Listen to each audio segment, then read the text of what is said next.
ठीक है, मैं आपको देख पा रहा हूँ। हेलो लेडीज एंड जेंटलमैन, एक बार फिर से आप सभी का स्वागत है मेरे यूट्यूब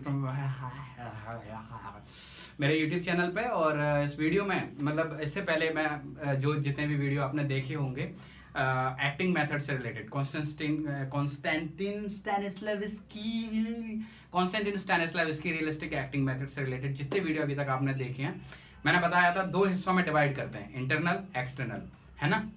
तो इंटरनली अभी तक हम लोगों ने काफी कुछ कवर कर दिया, action, magic if, given circumstances, then imagination, units and objectives वगैरह वगैरह जो भी हैं आपने वो पुरानी वीडियो में आपको मिल जाएगा। अभी हम realistic acting method external process, मतलब एक्सटर्नली आपको किन किन प्रोसेस से आपको गुजरना पड़ता है। प्रीवियस वीडियोस में इंटरनल प्रोसेस क्या क्या होती है, एक एक्टर किन किन प्रोसेस से गुजरता है, अपने आप को ट्रेन करता है। अभी हम देखेंगे एक्सटर्नल। इसके अंदर में कुछ पॉइंट्स आते हैं, ऑलरेडी मैं आपको बता चुका हूं, कंफ्यूज मत होना। कुछ लोग पॉइंट्स को अलग अलग कर देते हैं, लाइक यूनिट्स अलग समझाएंगे, ऑब्जेक्टिव्स अलग समझाएंगे, टेम्पो अलग समझाएंगे, रिदम अलग समझाएंगे, जबकि बेटर है कि आप इनको एक साथ समझें। सेम रिलैक्सेशन में रिलैक्सेशन एक पॉइंट है एक्सटर्नल प्रोसेस के अंदर, ठीक है। इसमें रिलैक्सेशन क्या है और सर्कल ऑफ अटेंशन क्या है। कई लोग सर्कल ऑफ अटेंशन को अलग से समझाते हैं या समझते हैं, बट इट्स बेटर कि आप एक साथ समझ लें, क्योंकि ये भी सर्कल ऑफ अटेंशन इसी का ही पार्ट है। सो रिलैक्सेशन एक्टर के लिए रिलैक्सेशन का मतलब क्या है, chill man, relax, exercises to release tension in the body and mind.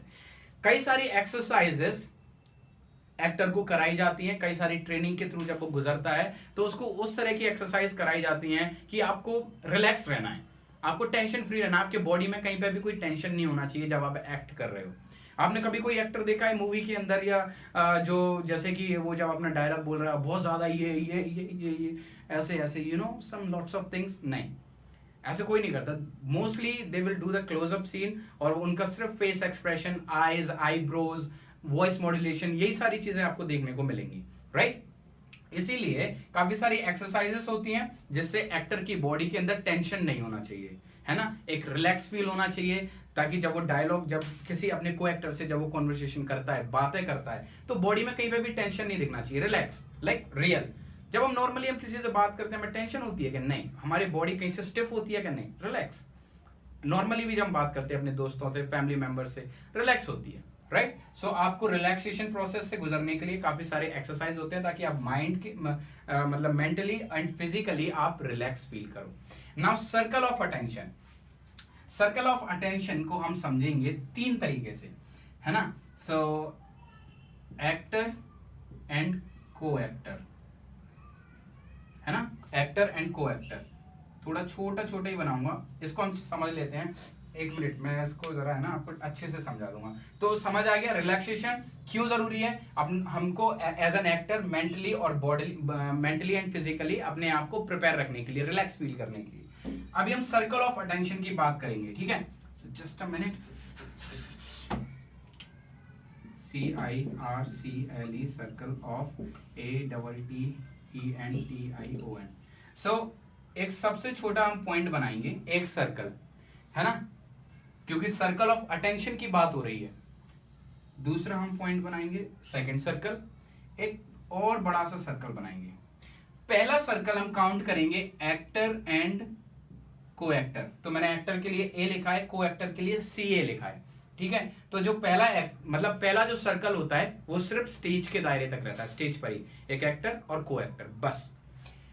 दूसरा सर्कल होता है एक्टर एंड ऑडियंस, है ना, जिसके अंदर एक्टर, को एक्टर एंड ऑडियंस तीनों आ जाते हैं। तीसरा सर्कल होता है actor and the complete hall, COMPLET, complete hall, which means auditorium, पूरा हॉल, ठीक है। अब लोग कहते हैं अरे मुझे बहुत नर्वसनेस होती है, आई एम मैं स्टेज पर नहीं जा सकता हूँ, मुझे एकदम से उल्टी हो जाती है, वॉमिट हो जाती है, मैं एकदम से मेरे है ना सरसराहट हो जाती है, झुरझुरी हो जाती है स्टेज पे जाके।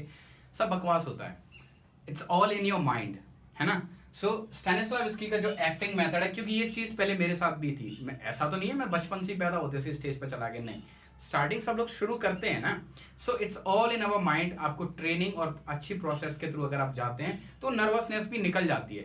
अगर आप कितना भी आप अच्छा ट्रेंड एक्टर हो, अगर उसको 10 साल थिएटर करके हो गए, 20 साल हो गए, 25 साल हो गए, अगर उसको नर्वसनेस फील नहीं होती तो समझ लेना वो एक्टर कभी ना कभी स्टेज पर जाके कर देगा, सब कुछ गड़बड़ कर देगा। क्योंकि नर्वसनेस होना जरूरी है। जब नर्वस होता है तभी एक्टर एक अच्छी प्रोसेस, अच्छा प्रेजेंटेशन दे पाता है, क्योंकि उसके अंदर डर होता है कुछ गड़बड़ ना हो जाए, कुछ गड़बड़ ना हो जाए। सो नर्वसनेस इज इंपॉर्टेंट, है ना। सो एक एक्टर है, स्टेज पर खड़ा है, काफी सारी ऑडियंस है उसके सामने। मैं एक टिप दूंगा अपनी ओर से कि जब आप स्टेज पर परफॉर्म करो, try to focus on the like on hair, right, above head. आपको ऑडियंस के सिर के ऊपर देखना है। डायरेक्टली आप आंखों में देखोगे तो डेफिनेटली आप अंदर से और फील करो कि नहीं यार सब मुझे को देख रहे हैं, मैं क्या करूं। नहीं, आप ऊपर देखो, सामने वाले बंदे को लगेगा कि यार ये तो हमारी ओर देख रहा है, but no, you are not looking at them, आप उनके हेड के ऊपर से देख रहे हो। वैसे भी जब आप स्टेज पर परफॉर्म करते हो इतनी सारी लाइट होती है, सामने कुछ नहीं दिखता है, ब्लैक ब्लैक दिखता है सब कुछ, ठीक है। तो एक एक्टर जब स्टेज पे होता है, डायलॉग बोल रहा है, सडनली उसका माइंड कहीं और चला गया, फोकस खो गया, है ना, अटेंशन, उसका अटेंशन कहीं और चला गया, तब क्या करना है, याद रखिए, एक्टर और को एक्टर, हमारा जो अटेंशन है वो हमेशा हमें फर्स्ट सर्कल में ही रखना है, अपना जो अटेंशन है। कभी कभी क्या होता है, ऑडियंस में पहुंच जाता है, एक एक्टर डायलॉग बोल रहा है, सडनली ऑडियंस में खो गया, वाह what a beautiful girl, oh my God, hello gorgeous, खो गए, बस डायलॉग भूल गए, क्या हो गया। कभी कभी क्या होता है, हम पूरे हॉल में, वाह इतना शानदार हॉल पहली बार देखा है मैंने, कितनी प्यारी लाइट्स हैं, हरी नीली लाल पीली, अरे मैं कहाँ था, मैं तो एक्टिंग कर रहा था, शिट ये क्या हो गया, शिटी हो गई। अब इसीलिए ये गड़बड़ हो जाती है, कई सारे एक्टर्स का जो होता है फोकस खो जाता है।